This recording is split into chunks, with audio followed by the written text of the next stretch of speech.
चलाक बाँदर र गोही। धेरै समय अघिको कुरा हो। एउटा नदी किनारको छेउमा एउटा ठूलो जामुनको रुख थियो। रुखमा मज्जाले जामुन फलेको थियो। एउटा बाँदर सधैँ जामुन खाएर त्यहाँ रमाइरहेको हुन्थ्यो। बाँदरले जामुन खाएको नदीबाट एउटा गोहीले हेरिरहन्थ्यो। एक दिन जामुन खाँदै गर्दा बाँदरले गोहीलाई देख्यो। त्यसपछि बाँदरले मुसुक्क हाँसेर केही जामुन गोहीको मुखमा फालिदियो।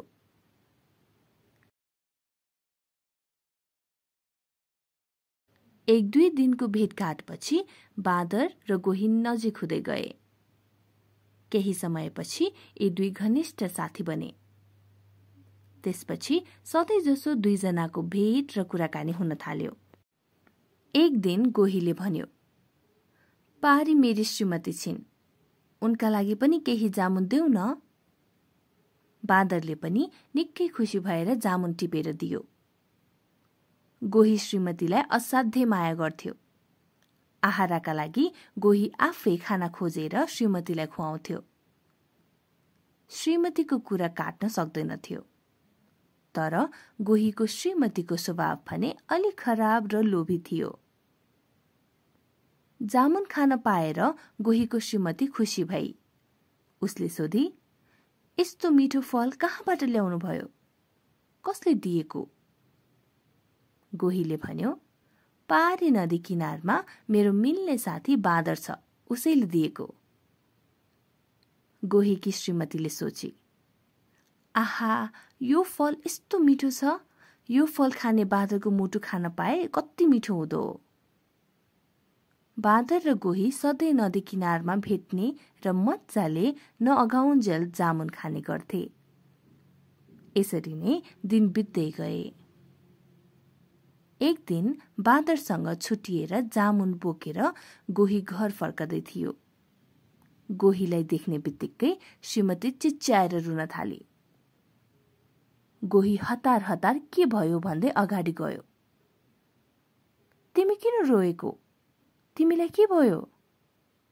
गोहीकी श्रीमतीले भनी, म बिरामी छु।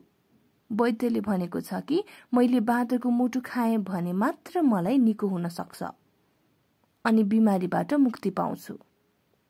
त्यसैले तिमी तिम्रो त्यो बाँदर साथीको मुटु लिएर आऊ।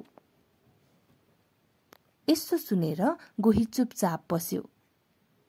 त्यसपछि भन्यो, हुँदैन, त्यो त मेरो मिल्ने साथी हो, म उसलाई धोका दिन सक्दिन। हेर, छोटो समयमै हामी धेरै नजिक भयौं। ऊ सधैँ मलाई जामुन खुवाउँछ, साथै तिम्रो लागि पनि पठाइदिन्छ। त्यति धेरै माया गर्ने साथीलाई म कसरी धोका दिन सक्छु र?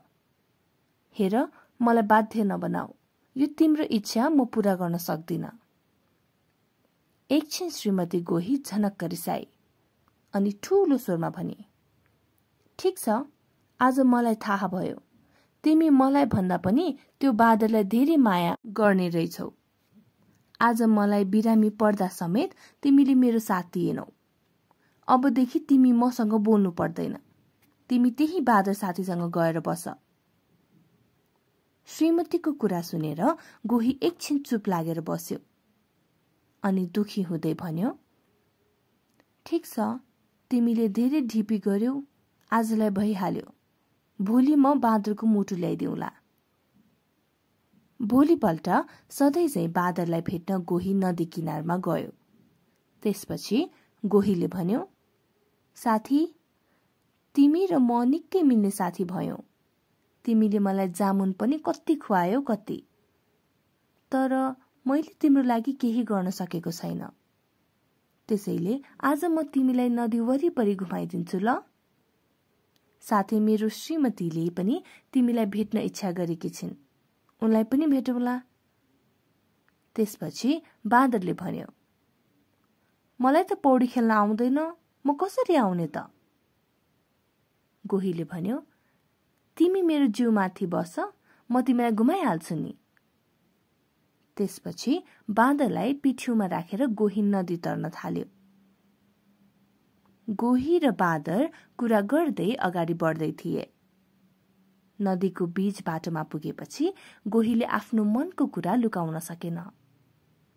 त्यसपछि दुखी हुँदै भन्यो, साथी, हिजो मेरी श्रीमतीले तिम्रो मुटु खानु पर्यो भनेर मसँग झगडा गरी। ऊ बिरामी छ। तिम्रो मुटु खायो भने उसलाई ठीक हुन्छ रे।